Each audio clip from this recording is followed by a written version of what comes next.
Sampana malazo sa sampana velona sa sampana mamoa. Izay indray no lohevitra iarahantsika anio anasana anao amin'ity fandarana universe ity. Zava-dehibe no ahafantarantsika ny hoe ahoana ny fomba iraisana ao anatin'ny tenan'i Kristy amin'ilay foto-boloboka dia asaina mpitiavana ianao anaraka azy.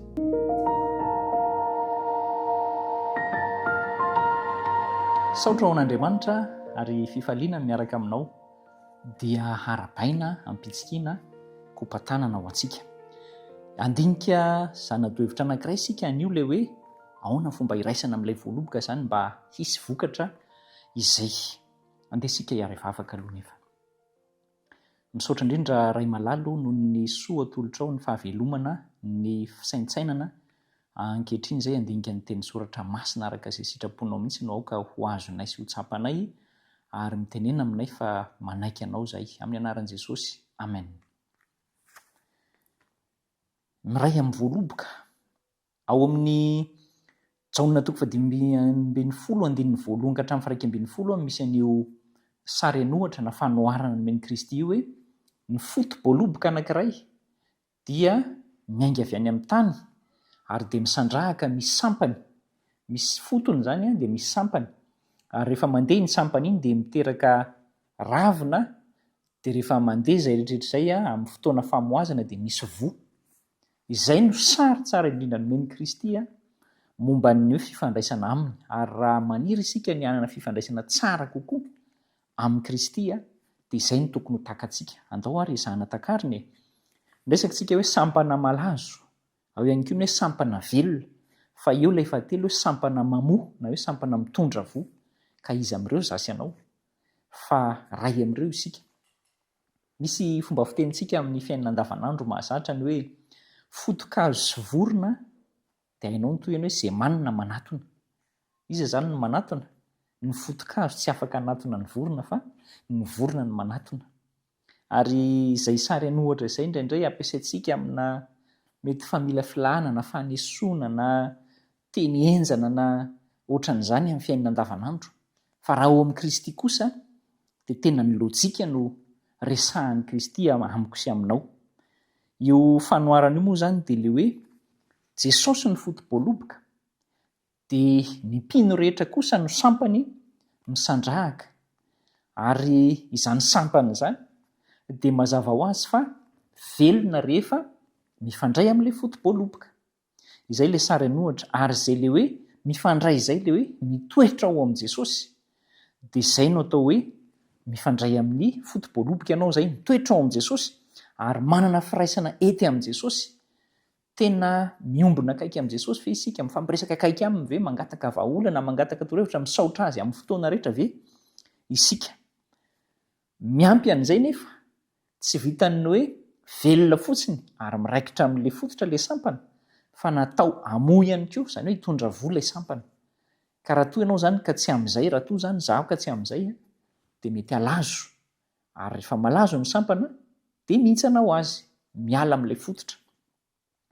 Mamoa isika tsy hoe te hamoa fotsiny fa Kristy mihitsy no mahatonga antsika hamoa ary ny fanomezam-boninahitra an'Andriamanitra no vokatr'izany. Inona moa dikan'ilay hoe mitoetra ao amin'ny Kristy? Jerentsika kely eo amin'ny Jaonina 1:2-4:20. Ilay mitoetra ao amin'ny Kristy anie ka tena zava-dehibe ary maro no tsy miraraha azy io. Jaonina 1:2-4:20 vakiko amin'ny anaran'i Jesosy ny teny hoe ary izay mitandrina ny didiny ny mitoetra ao aminy ary izy koa ao aminy. Ary izao no ahafantarantsika fa mitoetra ao amintsika izy dia ny fanahy izay nomeny antsika. Mitandrina ny didin'Andriamanitra, izay ny atao hoe mitoetra ao amin'ny Kristy. Asainy isika sy ianao hitandrina ny didin'Andriamanitra, hitandrina ny didin'i Kristy izay izy Andriamanitra ihany fa izany no fitoerana ao aminy. Mety be dia be ny zavatra manjo antsika. Sarotra tanterahana ilay fitoerana ao amin'ny Kristy satria eo ny ndrika ny rotorotom-piainana mahazo asy ianao dia sahirana hoe tsy araka ilay izy. Eo ihany koa ny fiheverantsika indraindray hoe ohatry ny asan'ny terivozina laza ny fivavahana izany ka tsy araka. Mahavita ihany tsy indraindray fa rehefa tsy vita aloha dia mba tsy vita. Kanefa miseho ivelany fotsiny tsika amin'izay fotoana izay ary tsy tena azy avy eo am-po no voakasika Andriamanitra amin'izay fotoana izay. Andriamanitra mitady fity mifamaly amiko sy aminao.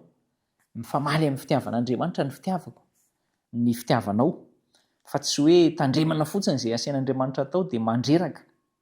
Ary ny tsara ho fantatsika hatrany dia hoe Andriamanitra no nifidy antsika voalohany, dia avy eo isika nanaiky azy. Ary safidy malalaka ihany koa azo ny nanaiky antsika an'Andriamanitra, fa tsy hoe niterena isika. Mety hoe makany am-piangonana ihany zasy ianao, mety manao fotoam-bavaka ihany, mety mifandray akaiky amin'ny tompo arak'izay niheveritsika, kanefa tohatry ny tokarakaina ihany, tohatry ny tsy ampy ihany ilay fahazavana anantsika, satria tsy mitondra aina ilay fifandraisana amin'Andriamanitra. Fa inona ilay aina? Ny aina dia izao, ny fanahy masina io aina io. Izy dia tahaka n'ilay tsirokazo ao anatin'ilay fotom-boaloboka izay miakatra manerana ny sampany rehetra, ary ny fanahy masina no mameno ny fiainantsika mba hahatonga antsika hamovo. Andao angatantsika ny fanahy masina, hampahiry antsika sy hombantsika, dia ho voaharin'Andriamanitra amin'ny zavatra mety manimba isika, amin'ilay hoe sampana malazo, mba tsy halazo zasy ianao, ary tsy hoe velona fotsiny koa tsy mamoa, fa tena ho sampana mitondra voa ho amin'ny fiainan'ny mahasanak'Andriamanitra. Hivavaka isika. Mankasitraka anao izay Tompo, satria asehonao anay ilay sary anohatry ny fifandraisana aminao, dia ny voaloboka, fotom-boaloboka sy ny sampam-boaloboka izay mitondra voana voaloboka. Ny fanahy masina no mahatanteraka n'izany voa izany. Ampio izay hanaiky azy, ampio izay hangataka azy mandraka hariva, hifandray amin'ny Kristy amin'ny fotoana rehetra, dia ho tanteraka amin'ny fiainanay tokoa izany fifandraisana mitombo, mitera-boka-tsoa izany. Amin'ny anaran'i Jesosy no angatahana izany. Amen.